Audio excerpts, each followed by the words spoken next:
This morning, the Diddy trial started off intense. The judge calls both sides to the robing room, including Diddy's ex-girlfriend Jane, who's currently testifying, her attorney as well. At this point, we don't know what's going on, but I'm scanning the room and everyone looks confused. Reporters are shuffling in and out of the courtroom. In the hallway, we're asking each other, what do you think this is about? And at this point, all of Diddy's attorneys, except for Mark Agnifilo and Alexander Shapiro, who went back to the robing room, were huddled around him in a circle. Finally, after half an hour, they all come out. And Diddy's attorney, Mark Agnifilo, stands up and tells the judge, without giving details, I want Diddy to be in the loop. And one thing that's true about this trial is Diddy is both the defendant and part of his defense team. So at this point, we have all gathered that it's about a party that Jane attended in January of 2024. And Mark Agnifilo says he wants to name names. And the reason this is important is because Jane says she was at that party with a, quote, very successful rapper. And the prosecutor says absolutely not. This is just an attempt to harass and intimidate the witness. But Mark Agnifilo says no. If this is truly a public trial, then we need to name names so that if anyone out there is watching and has information, they can come forward. Jane testified that she and Diddy were on a break in January of 2024 when this rapper invites her to go to Vegas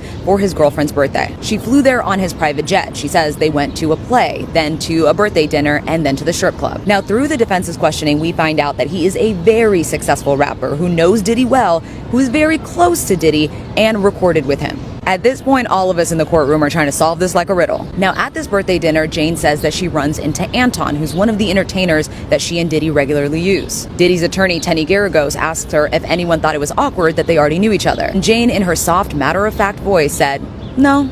Jane says the rapper then invites her to a party at the Encore Hotel. When she arrives, she sees Anton on the bed having sex with another woman, and everybody is standing around, about 7 to 8 people, watching them have sex. Now, when Jane first told the story during direct, she told the government that she wasn't doing anything. But then Tenny Garagos brought up an earlier statement that Jane gave the government where she said that she was dancing around and then decided to flash her breasts. So Tenny asked Jane, who instructed you to do that? And Jane says, no one. I was just in the moment. Tenny then brought up that Jane testified that she had a flirtatious exchange with the rapper. So Tenny asked, what did the rapper say when you flashed your breast? And Jane said, he said beautiful and that he wants to blank me. I will say that Jane is not shying away from the exchange. She is looking right at Tenny as she's answering these questions. Then Tenny asked Jane why she hit up another sex worker that she and Diddy used while she was at the party. And Jane said that she was approached by the rapper and his girlfriend to recommend someone who was part of that lifestyle. Now, that moment was subtle, but to me, it was pretty profound because since Cassie's testimony, the defense has been arguing that the hotel nights, the freak-offs are all part of Diddy's swinger lifestyle. Tenny then asked Jane, why did they approach you?